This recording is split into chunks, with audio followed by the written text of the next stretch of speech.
everybody. Welcome to Simply Cyber's First Things First, your daily cybersecurity threat briefing, sponsored by Barricade Cyber Solutions, your partner for incident response, ransomware protection, and business recovery. Special thanks to Eric Taylor and the group over there for that. Guys, I hope you all had a wonderful weekend. It is Monday, March 7th, and in the next 30 minutes, we are going to be tearing up the top cybersecurity news stories of the day, getting you prepared and ready to rock, whether you're going to be dominating as a practitioner or improving as a student. We're here for you. When that clock gets down to 0 in the corner, we're going to get started, but for the next 2 minutes and 35 seconds, we are going to welcome everybody and hope everybody had a wonderful weekend. Good morning, Kimberly. Good morning, Ryan. Joseph, good to see you. Guys, let me know. Bill Green, I love the modem. It takes me back to BBS days. Let me know if the audio is good, guys. I got some music pumping. I got the podcast all lined up. You see, I've got these Aftershock bone conduction things that have been chatted up in the community. I picked up a pair this weekend. I'm hoping. Those over-the-ear things are wonderful, but they get so hot. I'm in meetings all day lately, so it's not for me. So we'll give this a shot. Accolade, good to see you. Wayne, Eddie. Oh, that coffee's good. I love it. I'm a crypto evangelist. I love it. Thank you, Anna Lynn. Good to see you, and thanks for the tip. Hey, Carrie, good to see you. Nicholas, Rick Ramirez, good morning. Oh my God, guys, I'm super excited. If a lot of you have been following me, first things first, you're part of the daily routine. Guys, I'm like overboard because of this sponsorship with Barricade Cyber Solutions. I went ahead and I upgraded a little bit, guys. I'm super pumped. I'm waiting for one more piece to come in later today. But starting tomorrow, I will be rocking this awesome Shure mic. So I'm going to sound like I'm in the studio, doing whatever studio people do. But I'm hoping that tomorrow I won't have this thing hanging in my face, and you guys will be having a pleasant audio experience as we go. I hope wherever you're logging in from that you are healthy, your friends and loved ones are healthy, and the weather is wonderful. Kimberly, we'll see. Looking fancy is one thing. Sounding good is really where it's at. Oh, and guys, I got to tell you, I know some of you have been following along with the GRC course. I have 8 beta developers. They've been busting their hump and giving me awesome feedback. I spent probably like 6 or 8 hours this weekend incorporating feedback, adding content. The GRC course is going to pop. I'm hoping this week. I've got like a promo trailer all lined up. It's going to be spicy. Trust me, guys. I am over the moon about getting this course out the door and getting it in the hands of the community. Okay. All right, guys. Timer's down to 0, so let's get started with the top cyber headlines of the day. BSEC, good to see you. Guys, I don't know if you guys like DJ music, but BSEC has a Twitch channel where he does some DJing, and it's actually quite entertaining. I watched it a little bit this weekend. Loved it. All right, guys, let's get into the cyber stories for us. You guys know, as usual, if you want to follow on, go to cisoseries.com. David Spark and his gang, they're the ones who put it all together, and it's excellent. So let's dig in. The CISO series, it's cybersecurity headlines. It's Monday, March 7th, 2022. Charities and NGOs that provide support to Ukraine hit by malware. The report comes from Amazon, who is crediting the attacks to state-sponsored hackers, while confirming that Amazon, is helping customers impacted by the attacks to adopt security best practices. Amazon did not name the impacted organizations, but it is known to be working with groups such as UNICEF, UNHCR, the Red Cross, and Save the Children. A few days ago, researchers from cybersecurity firm Proofpoint uncovered a spear phishing campaign likely conducted by a nation-state actor that compromised a Ukrainian armed service member's email account to target European government personnel involved in managing the logistics of refugees fleeing Ukraine. All right, so, I don't want to say this isn't surprising, but, it's been out there that different organizations that are supporting Ukrainian initiatives would attack Russian assets, like Anonymous, for example. And then there's people who are supporting the Russian military side of things that said they will attack anyone helping Ukraine. So this is not surprising, guys. This is kind of why zero trust architecture has to be a thing. And zero trust architecture isn't like an appliance you buy or a Microsoft Azure upgrade you put in place. It's more of a paradigm and a concept to approaching information security where you don't trust anything and everything has to validate everything. So in this case, the reason I'm bringing it up is because an end user in the environment got their email compromised, got their account compromised, and from there it proliferated up for malware to go, whatever, do what it did. So, web email filtering, hopefully you get that in place. It said Proofpoint in here, so I don't know if they had Proofpoint and it was misconfigured. But you just got to be careful with all this stuff. It sucks, right? Because it's charities and NGOs, but war is hell. So I guess we'll see how this goes. I've also seen, I don't know if you guys have seen it also, and this is, you tell me what's more deplorable, attacking charities and NGOs or pretending to be one to scam people out of money. I've seen several fake, websites or GoFundMe kind of things where it's like, oh, send us money to support the, the Ukrainian efforts in the war. And it's like just a straight scam where people are stealing money. So always got to be on the lookout. Security mindset, it's a whole thing. But yeah, this is too bad. Advanced China link backdoor ever raises alarms for cyber espionage investigators. A backdoor in use as recently as November 2021 is the, quote, most advanced piece of malware ever seen from China-linked spies, end quote. This according to researchers at Symantec. Dubbed Daxin, D-A-X-I-N, the malware forms part of a, quote, long-running espionage campaign against select governments and other critical infrastructure targets, end quote, most of them being of strategic interest to China. The malware appears to be optimized for use against hardened targets, allowing the attackers to burrow deep into a target's network and exfiltrate data without raising suspicions. Dick O'Brien, principal editor for the Symantec Threat Intelligence team, told Cyberscoop that for China-linked malware, this is, quote, on another level from what we have seen, end quote. All right, so this particular one, like just scanning the article really quick, it references that it hijacks TCP connections.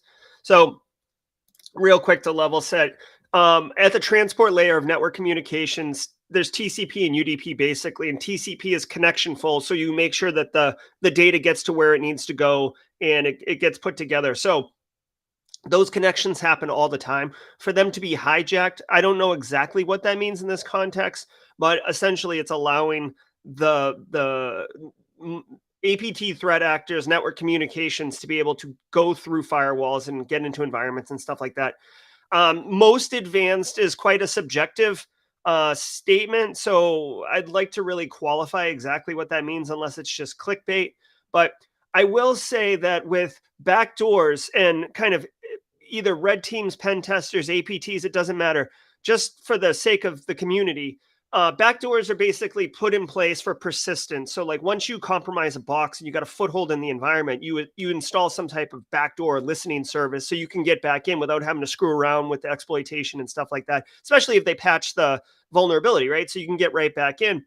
But that looks like it beaconing, right? Like, because it has to reach back out and allow you to connect in. So these things can get detected. So I've seen multiple times, or I've heard, where they'll install multiple backdoors, and one will beacon every 15 minutes, one will beacon every week, one will beacon every 6 months, like a really deep embedded backdoor. That way, if one is discovered, the other ones can still be there. So very, very cool. Yep.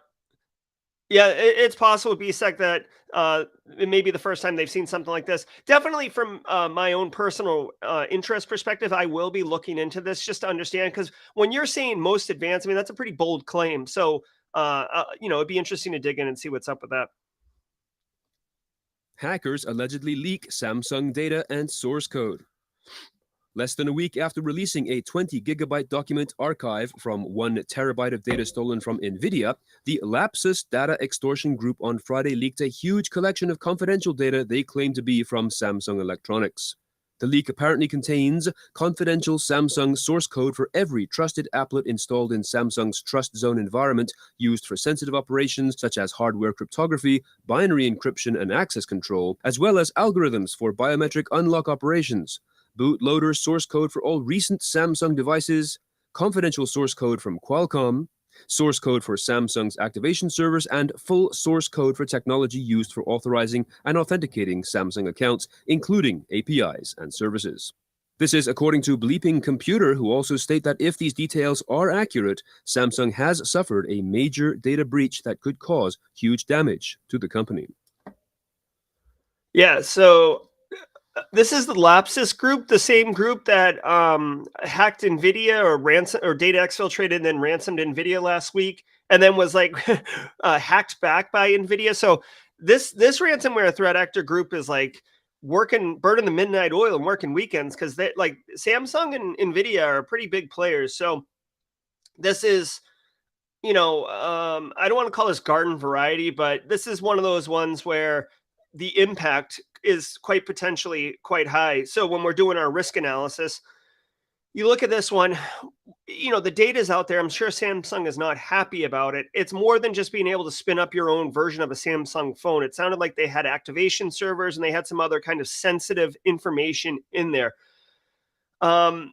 They also said that they're not trying to ransom or extort money out of Samsung like they did with NVIDIA. So that's kind of interesting, whether or not Lapsus is just like wants to see the world burn and get paid doing it.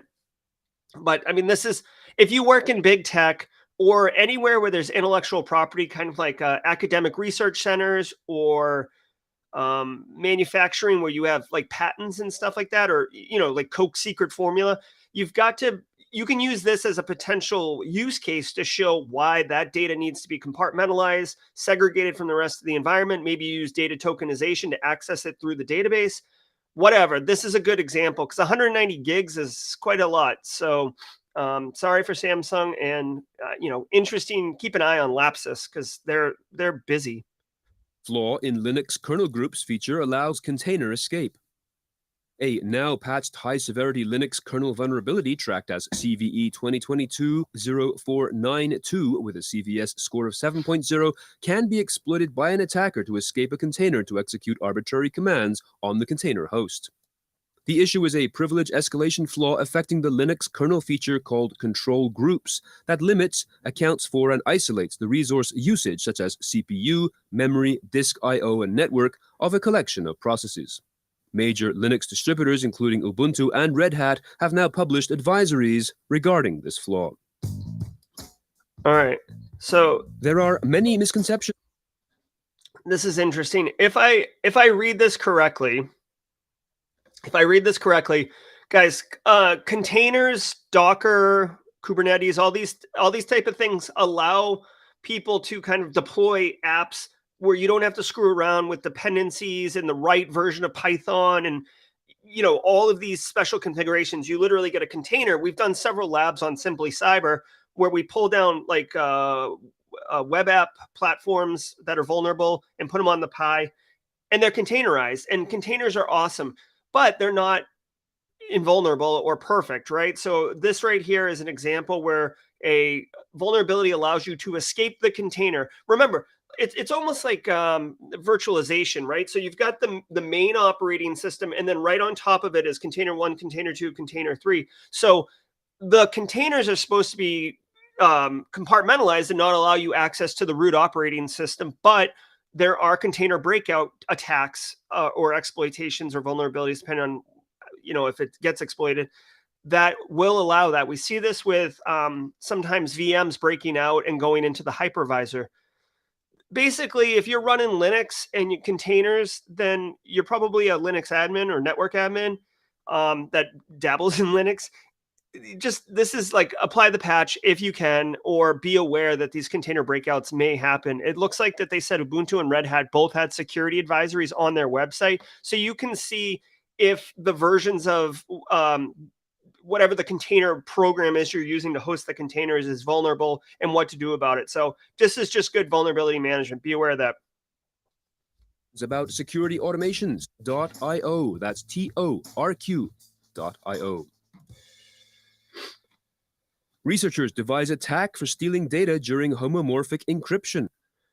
Researchers at North Carolina State University have developed what they claim is the first successful side-channel attack on an emerging security technology called homomorphic encryption, which, unlike typical encryption methods, allows for computing operations to be performed directly on encrypted data without the use of a secret key. The researchers' technique involves a way to steal data even while it is in the process of being homomorphically encrypted. They liken the attack to lockpickers in movies who listen to a safe to crack it, saying, "We do the same thing on computer hardware. We listen to the power consumption of a device as it computes some cryptographic operations, thereby we can infer the actual computations going on." They will present their findings at the virtual Date 22 conference on March 23rd. Okay, this is not going to be that much different than what I say when the South Korean academic researchers discovered the Hive master key for decryption. It's good to see that academic researchers are working on, these type of security research effectively and doing it in a way that's in collaboration with the vendor. It sounds like Microsoft's already fixed this. Guys, when it comes to encryption and cryptography, I will admit that's like one domain that I've just kind of did what I needed to do to get my CISP a million years ago and then moved on. When I think of encryption, it's basically like, is it AES 256? Yes or no? Yes, let's move forward. No, why not? Right. And then obviously with HTTPS and RC4 streams and stuff, but I don't really dig deep into encryption and cryptography. So with this particular one, it's interesting that research being done there. If you're big into the math, if you're big into the crypto, this is definitely an article for you. But for someone like me, it's interesting, but I just move on because Microsoft says they've already released a fix for this particular attack. So now it just becomes an academic exercise of using this homomorphic encryption vulnerability, right? To be able to break the encryption and see what the data is, right? So it's interesting, but I'm not going to do much with it. Amid Russian invasion, Ukraine granted formal role with NATO Cyber Hub. Members of NATO's Cyber Center of Excellence this week voted unanimously to allow Ukraine to participate in its ongoing work. Ukraine was granted the formal role of contributing participant to the hub known as the Cooperative Cyber Defense Center of Excellence, CCDCOE, by its 27-member steering committee. Ukraine had requested contributing participant status to the center, based in Tallinn, Estonia, last year, but at that time was denied. The center's website lists other non-alliance countries, including Austria, Switzerland, Sweden, and Finland, as contributing participants. This is okay. So again, I don't pretend I'm not like some geopolitically well-versed individual, but so Ukraine gets granted a formal role with NATO Cyber Hub, but from my understanding, they're not being like allowed in NATO. Furthermore, they applied before and were denied, but they're now being said like, oh, Ukraine definitely has valuable experience in previous cyber attacks to provide value to this organization, said the Estonian minister. Listen, Estonia got blown off the internet in 2007. Ukraine got taken down in 2015, 7 years ago. Like, they've had plenty of experience to bring value to this group. So I find this like almost hypocritical, or not hypocritical. I just find it like false, where you're like, oh, well, now that you've been, blown up, well, maybe not blown up, not the right word. That's insensitive. Now that you've been heavily cyber attacked recently, now you can bring value. I find that a little, I don't know, disingenuous, honestly, but whatever. It sounds like, I don't know what this Cooperative Cyber Defense Center of Excellence does. I don't know if it's going to have immediate impact and value, or if it's more of like a glorified international ISAC. But we'll see. It certainly doesn't hurt. I guess I'll say that, but I don't know if it's going to help. All right. Varus botnet embeds ransomware notes in URL. Hey, WebUp geeks, you are already dead, is a note claiming to be left by the Revil ransomware gang embedded into the attack itself as a string of text in the URL for the extortion demand. Imperver's Nellie Klepfish states, quote, "We are observing more cases like this where the ransom note has been included as part of the attack itself, perhaps as a reminder to the target to send their Bitcoin payment. Once the target receives this note, the attack is already underway, adding a sense of urgency to the threat." End quote. Evidence points to the DDoS attacks coming from the massive Meris botnet. Meris gets its power from the thousands of Internet of Things devices that have been hijacked thanks to a years-old vulnerability tracked as CVE 2018-14847 in MikroTik routers. Okay, so this is really interesting that it goes a little deeper in the story, and I recommend, I don't know if mods are putting the links in the story, but this one's interesting. So, Meris botnet, guys, a URL can be anything, right? It's like, simplycyber.io/ and then whatever resource on the web server you want to deliver. And that can be anything. So, index.html, it's your basic thing, but it could be, so WebOp Geeks, now that you have proven we can let you management pay your Bitcoin to get your stuff back, .html, right? Like you can name it anything you want. So this is a little novel, a little interesting that the threat actors in this, ransomware group are embedding it in the URL. I have to assume that they're dropping a ransomware note also on the desktop. Eric Taylor, if you're in chat, I'd be curious if you've seen any other techniques for communicating. Remember, guys, the whole point of the ransomware threat actors is to, thanks BSEC, the whole point is to get you to pay the ransom. And if you're going to pay the ransom, you have to know you need to pay the ransom. So dropping as much in your face notification that your stuff is encrypted and that you need to pay for it is the goal of helping facilitate that transaction. Now, another interesting thing I see, and here's the thing, I don't know who's going to see this URL. I mean, obviously they address it to WebOps Geeks, so I'm assuming they think that the web app team, but they had another one in here, right? The pay our protection fee and prevent the fall of your stock price, 1 Bitcoin per day.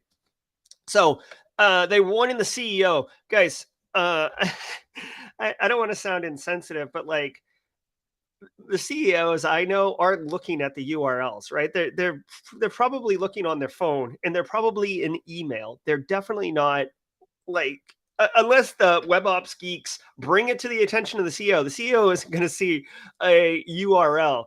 So whatever. I guess maybe they're not understanding their audience, right? But whatever. We'll see. I do find it interesting. Yeah, the double extortion. Thanks, Eric Taylor in chat. It's, again, I think it's really, I don't think it's replacing the ransomware note. I think it is just another way of getting that information in front of the victim. And they mentioned, it's ransomware, but they're also talking about using MikroTik, compromised MikroTik devices in a denial of service attack, where they'll basically blow you off the internet. Or not blow you off the internet. They'll suppress your ability to take traffic until you pay some ransom. If you guys are interested, look at distributed denial of service attack, and then like I guess like memcache amplification is a good example. We actually just saw one over the weekend with TCP middle box amplification attacks. I did a little research on that. Basically, it's the same thing. You have a bunch of compromised hosts. They're making a bunch of low packet size requests, so like 25 kilobits, and then the response is much bigger than that initial 25, and you spoof the source IP, and then that machine gets attacked basically. The teen who tracked Elon Musk's jet turns his attention to Russian oligarchs. Oh, my students told me about this. In a new Twitter account created over the weekend, 19-year-old Jack Sweeney from Florida has already amassed nearly 162,000 followers as the teen tracks the private jets of at least 21 Russian billionaires and tycoons. According to the new account, at RU Oligarch Jets, that's the letter RU Oligarch Jets, the private jets and helicopters of Roman Abramovich, owner of Britain's Chelsea Football Club, have been taking off and touching down in various destinations, including Moscow, St. Kitts, and Dubai as of Monday. In addition to tracking flight movements, Sweeney also tracks other measures, including fuel usage and cost. You will definitely want... Okay, so Looks like this is the account. No, this isn't right because this is 21 followers, not quite the thousands. Oh, missed the S. Yikes. All right, let's try it now. Let's try it now. Oh, yeah. So my students told me about this. I don't know if you guys heard about this, but this 19-year-old team was tracking Elon Musk's private jet because you need to file with the FAA where your jet is, where it's going. It's very, transparent records. He wrote an automated script that basically would just tweet where Elon Musk was. And I think he told Elon he would give him like for 50 grand, he would stop doing it. And my students told me last week that Elon gave him 5 grand to stop doing it or something like that. So he this is an interesting technique, right? He uses public information to kind of attack the privacy essentially of these wealthy individuals.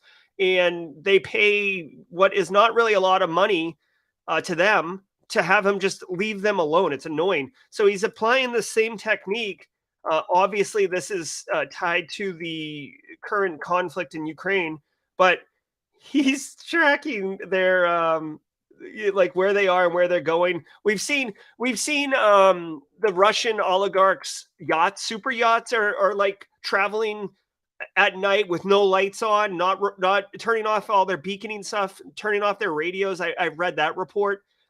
So it's interesting what's going on, and you could see now he's posting where the planes are and stuff like that. By the way, guys, I want to point out this account is completely automated.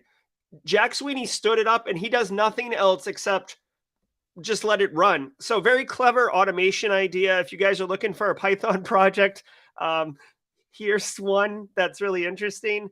I'm not sure if you use Python, but you know what I mean. It's a fun little project. Yeah. So definitely worth checking out. Thanks a lot, BSEC, for dropping the link in chat. So check it out. I'm going to follow him. There we go. All right. Let's continue on. Oh, it looks like that's it for the register to check out this week's super. Yeah. So that's it for this week's First Things First. Let's get our music back on there now that I've got total control with my awesome mixing board.